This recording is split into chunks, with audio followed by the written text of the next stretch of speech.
మీకుండే ఎటువంటి గ్రహ బాధలైనా గృహ బాధలైనా శాశ్వత పరిష్కారం కోసం సంప్రదించండి శ్రీనివాస జ్యోతిషాలయ. సార్ నమస్కారం సార్. నమస్తే అండి. సార్ ప్రాణం ఖరీదు సినిమా 47 సంవత్సరాలు పూర్తి చేసుకుంది. ఇంకో 3 సంవత్సరాల్లో గోల్డెన్ జూబ్లీ కూడా సెలబ్రేట్ చేసుకోబోతుంది. సో ఈ నేపథ్యంలో ఒకసారి సినిమా విశేషాలు మరొకసారి గుర్తు చేసుకునే నేపథ్యంలో ఒకసారి చెప్తారా సార్ ఈ సినిమా సంబంధించిన విశేషాలు ఏంటో?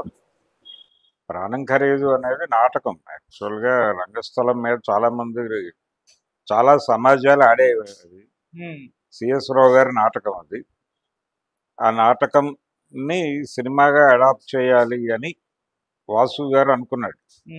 వాసు గారు డైరెక్షన్లో క్రాంతి కుమార్ గారి బ్యానర్లో ఈ సినిమా వచ్చింది. 78లో రిలీజ్ అయింది ఈ సినిమా. నిజానికి అప్పటికి ఒక మూడ్ నడుస్తోంది. ఆ మూడ్ ఏంటంటే లో బడ్జెట్ సినిమాలు, కొంచెం కథా ప్రధానంగా ఉన్నటువంటి సినిమాలు, వాటికి ప్రేక్షకాదరణ బాగా ఉండేది. అంటే ఎక్స్పెక్టేషన్స్ ఉండేవి. ఆ రోజుల్లో ఎలా ఉండేదంటే బ్లాక్ అండ్ వైట్లో సినిమా అంటే అందులో కథ ఉంటుందని, కొంచెం స్క్రీన్ ప్లే దీనికి సంబంధించినటువంటి కేర్ ఉంటుందని జనాలు అనుకునేవాడు. కలర్ సినిమా, భారీ తారాగణం అంటే అందులో హడావిడి ఉంటుంది తప్ప కథ ఉండదు అనే ఒక అభిప్రాయంతో జనం ఉండేవాడు. అందుకని ఈ తరహా సినిమాలకు ప్రత్యేకంగా ఆడియన్స్ ఉండేవారు. అంటే ఆ రోజుల్లో సినిమా చూడాలంటే థియేటర్కి వెళ్ళటం తప్ప వేరే ఆప్షన్ లేదు. అంతకు మించిన ప్లాట్ఫామ్ లేదు ఎంటర్టైన్మెంట్కి. అందుకని ఏదో ఒక సినిమా చూడాలి జనాలు. కానీ దీనికి ఈ తరహా సినిమాలకు ఒక ప్రత్యేకమైన ఆడియన్స్ ఏర్పడి ఉన్నారు అప్పుడు. అందుకని ఈ తరహా సినిమాలు తీయటానికి కొంతమంది ప్రొడ్యూసర్లు కొంచెం సెన్సిబుల్ సినిమాలు తీస్తే జనం వస్తారు అనే గ్యారంటీ ఉండేది.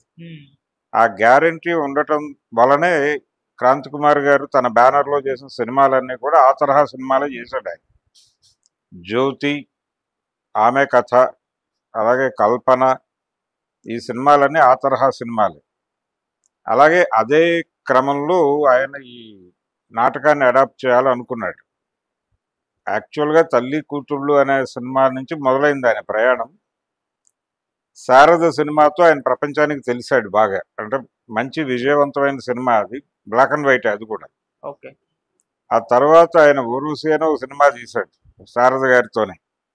అది కలర్లో చేశారు కానీ అది వర్కౌట్ అవ్వలేదు. సంజీవ్ కుమార్ని పట్టుకొచ్చి యాక్ట్ చేయించారు హీరోగా. ఆ తర్వాత జ్యోతి దగ్గర నుంచి మళ్ళీ ఆయన ట్రాక్లోకి వచ్చాడు. ఆ సందర్భంగా అక్కడ సౌత్ ఇండియన్ ఫిల్మ్ ఛాంబర్ ఆధ్వర్యంలో ఒక ఫిల్మ్ ఇన్స్టిట్యూట్ నడిచేది. ఆ ఇన్స్టిట్యూట్ నుంచి ఫస్ట్ బ్యాచ్లో వచ్చినవాడు రజనీకాంత్. అదే ఇన్స్టిట్యూట్ నుంచి ఆ తర్వాత బ్యాచ్లో వచ్చినవాడు చిరంజీవి. అక్కడికి అంటే దేవదాస్ కనకాల్ గారే అక్కడ ప్రిన్సిపాల్.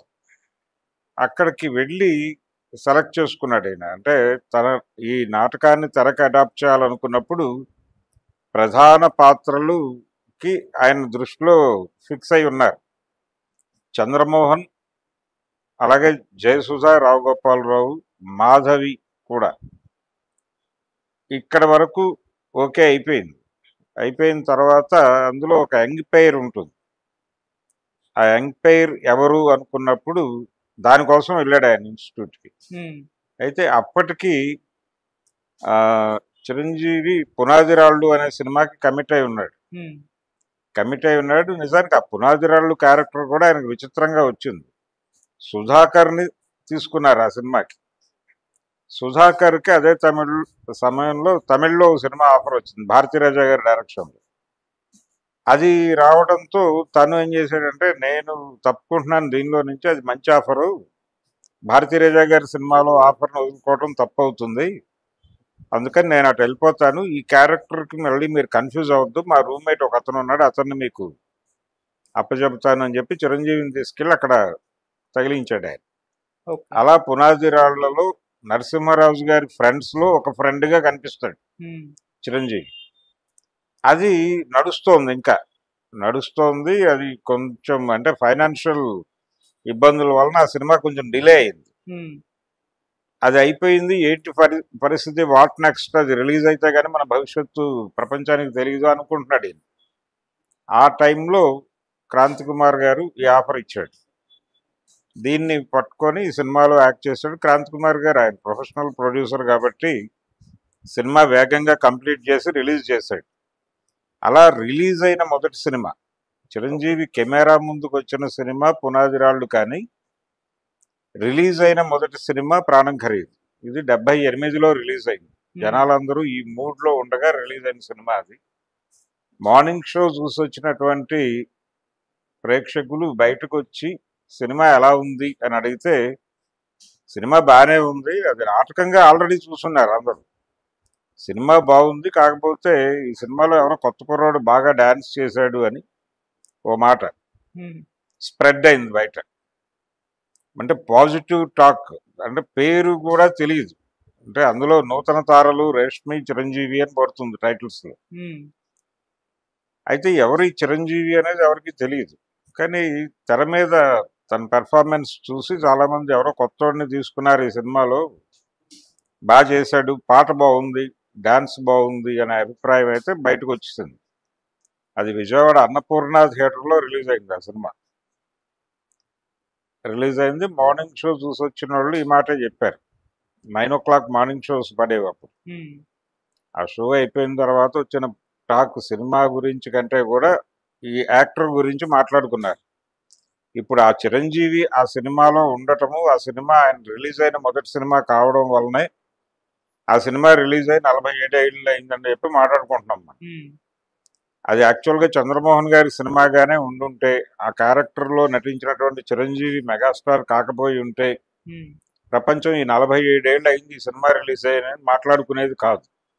ఎందుకంటే అదేమి భారీ విజయం, సెన్సేషనల్ విజయము, లేకపోతే బాక్స్ ఆఫీస్ దుమ్ము దులిపేసిన విజయము కాదు. సినిమా పర్వాలేదు, యావరేజ్ సినిమా ఆడేసింది అంతే, అంతే తప్ప భారీ విజయవంతమైనటువంటి సినిమా ఏం కాదు. కాకపోతే చిరంజీవికి ఒక మంచి ప్లాట్ఫామ్ దొరికింది ఆ సినిమాతో. ఆ ప్లాట్ఫామ్ క్రాంతి కుమార్ గారితో ఒక అనుబంధం ఏర్పడిన తర్వాత ఆయన తన దగ్గరికి వచ్చే వాళ్ళందరికీ చిరంజీవి అని ఒకడు బాగా చేస్తున్నాడు, ఈయన పెట్టుకోండి అని ప్రమోట్ చేశాడు. ఆయన ప్రమోషన్ వల్లనే, క్రాంతి కుమార్ గారి ప్రమోషన్ వల్లనే మంచు పల్లకి సినిమాలో చిరంజీవి హీరో అయ్యాడు. అలాగే తమ్మారెడ్డి భరద్వాజ్ గారి కోతలరాయుడు సినిమాకి వెనక ఉందంతా ఆయనే, క్రాంతి కుమార్ గారి. క్రాంతి కుమార్ గారి తెర వెనక మార్గదర్శనంలోనే నడిచింది ఆ సినిమా. అందుకే ఆ సినిమాకి వాసుని డైరెక్టర్గా తీసుకున్నారు, చిరంజీవిని హీరోగా తీసుకున్నారు, హీరోయిన్గా మాధవిని తీసుకోవడానికి కారణం అదే, క్రాంతి గారి వెనకాల ఉండటం. ఆయనే ఆర్గనైజ్ చేశాడు, ఆయనకి కృతజ్ఞతలు చెప్తారు టైటిల్స్లో. క్రాంతి కుమార్ గారి సహాయం మరువలేనిది అని వేస్తాడు. అలా తన దగ్గరికి సినిమా తీయాలి అనే కోరికతో ఎవరైనా వచ్చి సలహాలు సంప్రదింపులు అడిగిన సందర్భంలో హీరోగా ఎవరిని అనుకుంటున్నారు అనేవాడి. వాళ్ళకి ఏ ఆప్షను లేకపోతే చిరంజీవి అని ఒక కుర్రాడు ఉన్నాడు, అతను పెట్టుకోండి అని ఒక సలహా చెప్పేవాడు. అలా చిరంజీవికి ఒక ప్రమోషనల్ యాక్టివిటీ జరిగింది అక్కడ. అలా క్రాంతి కుమార్ గారి బ్యానర్లో ఒక రిలేషన్ వచ్చింది ఇతనికి. ఆ రిలేషన్తో అలా కొనసాగింది. అయితే ఆ సందర్భంలోనే చిరంజీవి గారితోనే సినిమాలు తీశాడు ఆ తర్వాత ఆయన. అంటే రామారావు గారితో సినిమా చేయాలని ఒక కోరిక పాపారాయుడు చేశాడు.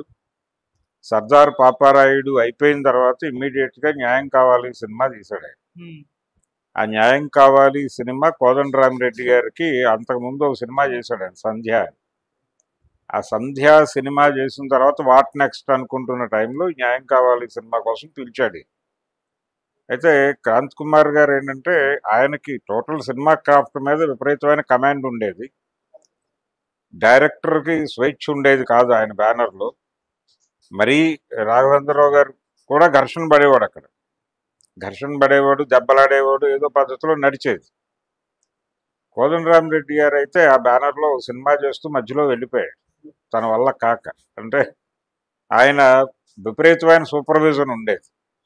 ఆ విపరీతమైన సూపర్విజన్ని తట్టుకుని చిరంజీవి ఆయనతో కొనసాగటం వల్ల న్యాయం కావాలి, ఆ తర్వాత కిరాయి రౌడీలు, ఇది పెళ్ళంటారా అని ఒక సినిమా తీశాడు అదే బ్యానర్లో చిరంజీవితో ఆయన. శివుడు శివుడు శివుడు అని ఒక సినిమా తీశాడు. ఇలా నడిచింది ప్రయాణం. చిరంజీవి స్టార్ హీరో అవటం వెనకాల క్రాంతి కుమార్ గారి రోల్ ఉంది. ఆ అనుబంధానికి పునాది వేసిన సినిమా ప్రాణం ఖరీదు. ప్రాణం ఖరీదు నాటకమే జనాలకు విపరీతంగా కనెక్ట్ అయింది. అంటే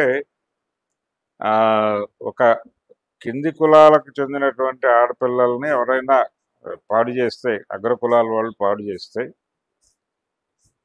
వాళ్ళకి వాళ్ళు ఏదైపోయినా కానీ దానికి ఏదో తప్పు వేయటం అనేది ఒక పద్ధతి ఉండేది, ఒక ఆచారం. ఈ తప్పు కట్టేస్తే ఆ సమస్య పరిష్కారం అయిపోయినట్టుగా అనుకునేవాళ్ళు. తప్పు కట్టడం అనేది అదేం కల్చరు అనేది క్వశ్చన్ చేస్తాను. ఈ సినిమాలో ప్రధానమైన పాయింట్ అదే. అంటే చనిపోయిన వాళ్ళ ప్రాణానికి ఖరీదు కడుతున్నారు మీరు అనేది. ఒక 5 రూపాయలు అంతా నువ్వు తప్పేస్తావు, అంతటితో అయిపోయిందా? వాడు 5 రూపాయలు అలా పారేసి ఏది పడితే అది చేసి వెళ్ళిపోతాడు, డబ్బులు ఉన్నాడు. దాన్ని మీరు కంట్రోల్ చేయటానికి ఇది కాదు పద్ధతి, ఇంకేదో ఉండాలి, ఇంకేదో మెకానిజం ఉండాలి అనేది ప్రధానమైన కాన్సెప్ట్. ఈ సినిమాలో సత్యనారాయణ గారు చాలా అద్భుతమైన క్యారెక్టర్ ప్లే చేశాడు. జాలాజీ గారు మంచి పాటలు రాశాడు ఈ సినిమాలో. జాలాజీ గారు రాసిన పాటే చిరంజీవి మీద షూట్ అయింది. చక్రవర్తి గారు చాలా మంచి మ్యూజిక్ ఇచ్చాడు ఈ సినిమాకి. యాతమేసు తోడినా అని సత్యనారాయణ గారి మీద నడుస్తుంది పాట. ఒక ముసలి క్యారెక్టర్ చేశాడు ఆయన. ఇందులో రావుగోపాలరావు గారు చేసిన క్యారెక్టరు స్టేజ్ మీద కోట శ్రీనివాసరావు గారు చేసేవాడు. అయితే ఇది సినిమాగా తీసినప్పుడు కోట గారిని ఈ సినిమాలో ఒక క్యారెక్టర్లో వాడుకున్నారు తప్ప ఆ క్యారెక్టర్ రావుగోపాలరావు గారితో చేయించారు. సినిమాకి వచ్చేసరికి రావుగోపాలరావు అవసరం అయ్యేట వాళ్ళకి. అట్లా రావుగోపాలరావు, జయసుధ, చంద్రమోహన్ అక్కడ పనివాడు, రావుగోపాలరావు ఇంట్లో పనివాడు, అతని బంధువు ఇతను చిరంజీవి. అలా నడుస్తుంది సినిమా. అంతిమంగా చంపేసి డబ్బులు తప్పు కట్టేస్తే పని అయిపోతుంది అన్న ధోరణిలో దాన్ని క్వశ్చన్ చేస్తూ ముగిస్తుంది, సినిమాని ముగిస్తాడు. అది వాసు గారికి కూడా మంచి పేరు తీసుకొచ్చింది. అంతకు ముందే ఆయన హిట్ సినిమాల డైరెక్టరు. ఈ సినిమా ద్వారా ఆయనకి కొంచెం ఈ తరహా సినిమాలు కూడా బాగా చేయగలడు. ప్రత్యేకాత్మ గారి కొడుకు ఆయన ఆడపిల్లల తండ్రి అనే సినిమాతో మొదలైంది ఆయన ప్రయాణం. ఆయనకి ఒక ఇమేజ్ తీసుకొచ్చిన సినిమాగా చెప్పుకోవాలి ప్రాణం ఖరీదుని. వాసు గారితో చాలా కాలం ఆ ఫ్రెండ్షిప్ మెయింటైన్ చేశాడు చిరంజీవి గారు. మెయింటైన్ చేసేవాడు. ఆయన రాజకీయాల్లోకి వెళ్ళిపోతున్న సందర్భంగా ఏర్పాటు చేసిన సభలో ఆయన వాసు గారిని సత్కరించాడు వేదిక మీద.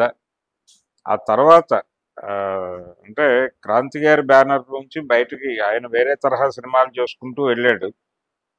చిరంజీవి స్టార్ హీరో అయిపోయిన తర్వాత ఆయన మళ్ళీ చిరంజీవితో నడవలేదు. ఒక రిక్షా ఓడు మాత్రం తీశాడు చివరిలో, అది ఫ్లాప్ అయింది.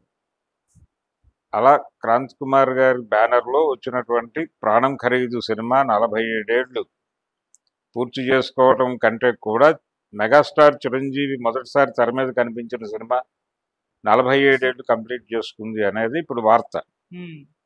టోటల్గా ఆ సినిమా జనాలకి కనెక్ట్ అవ్వటం వెనకాల వీళ్ళందరి కృషి ఉంది. స్క్రిప్ట్ ఇచ్చినటువంటి సిఎస్ రావు గారు, నాటకంగానే అది సక్సెస్ఫుల్ సబ్జెక్ట్ కాబట్టి సినిమాకి అడాప్షన్ ఈజీగా ఉంటుంది అనుకున్నారు. అలా తెరకి అనువాదం చేసినటువంటి రైటర్లు, క్రాంతి గారి ప్రతి సినిమాకి సత్యానంద్ గారు పనిచేసేవారు. అలా వీళ్ళందరి సలహాలు ఆ సినిమా వెనకాల ఉన్నాయి. అంటే రచయితగా ఆయనతో సత్యానంద్ జర్నీ అప్పటి నుంచి ఉంది, ఆయన మొదటి సినిమా నుంచి.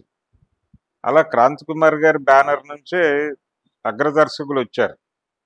అదొక విచిత్రం. అంటే తెలుగు తెరకి మెగాస్టార్ అక్కడి నుంచే వచ్చాడు, అదే ఆఫీస్ నుంచి. అలాగే రాఘవేంద్రరావు గారు ఆ ఆఫీస్ నుంచి సక్సెస్ఫుల్ జర్నీ మొదలుపెట్టాడు జ్యోతి సినిమాతో.